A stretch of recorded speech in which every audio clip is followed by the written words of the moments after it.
IVF చికిత్సలో 25% భారీ discount, free doctor consultation, free ultrasound scan, logo launch, Andro max advanced male infertility centre ను కూడా ప్రారంభించారు. నాగార్జున సాగర్ ప్రాజెక్టుకు ఎగువ నుంచి భారీగా వరద కొనసాగుతుంది. ప్రస్తుతం శ్రీశైలం ప్రాజెక్టు నుంచి 3,27,969 క్యూసెక్ల ఇన్ఫ్లో నాగార్జున సాగర్ కు చేరుతుంది. ప్రాజెక్టు పూర్తి స్థాయి నీటి మట్టం 590 అడుగులు కాగా ప్రస్తుత నీటి మట్టం 544.60 అడుగులకు చేరింది. ప్రాజెక్టుకు భారీగా వరద రాకతో నీటి మట్టం 545 అడుగులకు చేరుకుంది. దీంతో ఎడమ కాల్వ ద్వారా సాగునీటిని విడుదల చేయాలని నిర్ణయం తీసుకుంది తెలంగాణ ప్రభుత్వం. ఇవాళ సాయంత్రం ఎడవ కాలువ ఆయకట్టుకు మంత్రులు ఉత్తమ్ కుమార్ రెడ్డి, కోమటిరెడ్డి వెంకటరెడ్డి, తుమ్మల నాగేశ్వరరావు, పొంగులేటి శ్రీనివాసరెడ్డి సాగునీటిని విడుదల చేస్తారు. నాగార్జున సాగర్ వద్ద ప్రస్తుత సమాచారం మా ప్రతినిధి చంద్రశేఖర్ అందిస్తారు.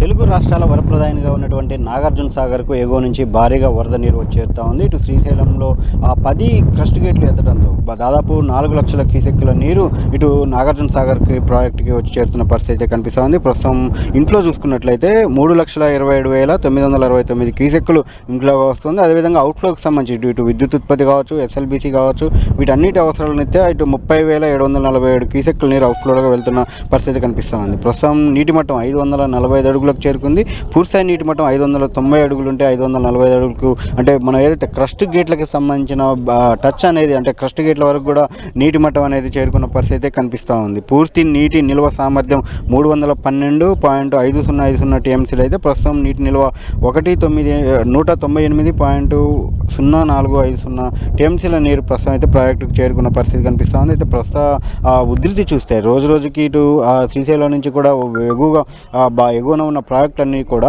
ఏదైతే ఎగువన భారీగా వర్షాలు కురుస్తున్న నేపథ్యంలో ముందు జాగ్రత్తగా డ్యామ్ ఎక్కువగా స్పేస్ ఉంచాలని చెప్పి పైనుంచి ఇటు ఆల్మట్టి కావచ్చు, నారాయణపూర్ కావచ్చు, జూరాల, అదేవిధంగా ఇటు శ్రీశైలం వరకు కూడా అన్ని డ్యాములలో కూడా ఎక్కువగా నీటి మట్టం స్టాక్ ఉంచే బదులు అంటే ఎక్కువగా ఖాళీగా ఉంచాలని చెప్పి ముందు జాగ్రత్తగా ఆదేశాలు వచ్చిన నేపథ్యంలో కృష్ణా బేసిన్లో మొత్తం కూడా దిగువకి నీరు వదులుతున్న పరిస్థితి కనిపిస్తుంది. ఈ నేపథ్యంలో ఇటు దాదాపు లక్షలలో అంటే ప్రస్తుతం 3,27,969 క్యూసెక్కుల నీరు ఎగువ నుంచి వస్తుంది. ఇదే కనుక కొనసాగినట్లయితే ఇంకా భవిష్యత్తులో కూడా ఇంకా పెరిగే అవకాశం ఉంటుందంటున్నారు. ఇది కనుక కొనసాగినట్లయితే ఖచ్చితంగా వారం లోపే నాగార్జున సాగర్ ప్రాజెక్టు గరిష్ట నీటి మట్టానికి చేరువయ్యే అవకాశం కూడా ఉందన్న ఒక అభిప్రాయం అయితే వినిపిస్తూ ఉంది. వాస్తవానికి గత నెల రోజుల కింద చూసుకున్నట్లయితే అత్యంత దారుణంగా డెడ్ స్టోరేజ్ కంటే అంటే 510 కంటే కూడా చాలా తక్కువగా 504 అడుగుల నీటి మట్టం మాత్రమే సాగర్లో ఉన్న పరిస్థితి ఉంది. దీంతో ఆయకట్టు రైతుల్లో ఒక ఆందోళన నెలకొన్న పరిస్థితి. కానీ ప్రస్తుతం చూస్తే మొత్తం కూడా ఒక ఆయకట్టు రైతుల్లో ఒక ఆనందం వెళ్ళి వీరుస్తున్న పరిస్థితి కనిపిస్తూ ఉంది. అదేవిధంగా ఈరోజు ఇటు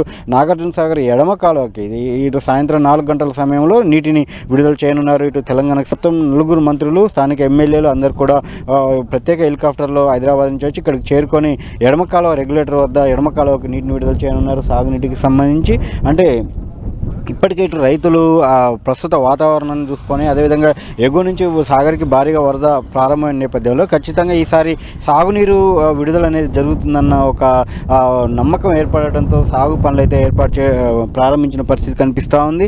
మొత్తానికి మాత్రం గత కొంతకాలంగా రైతుల్లో ఉన్నటువంటి ఆందోళన, ఆయకట్టు రైతుల్లో ఉన్నటువంటి ఆందోళన నేపథ్యంలో కొంత ప్రస్తుత పరిస్థితి ఇటు రైతులకు కొంత ఊపిరి అంటే వాళ్ళందరూ కూడా సంతోషంగా సాగు పనులలో నిమగ్నమయ్యే పరిస్థితి కనిపిస్తూ ఉంది. అయితే త్వరగా ఇది నిండితే మాత్రం ఇంకా పుష్కలంగా ఇటు కాలువలకు నీరు వచ్చి అన్ని చెరువులు కూడా నిండుకుంటాయి. అదేవిధంగా ప్రస్తుతం ఇటు 540 అడుగులు ఆ మార్కును దాటడంతో ఇటు సాగునీటికి కూడా ఈరోజు నీటి విడుదల చేస్తున్నారు. అదేవిధంగా వరద పెరిగే కొద్దీ ఈ నీటి విడుదల కంటిన్యూ అయ్యే అవకాశం కూడా కనిపిస్తూ ఉంది.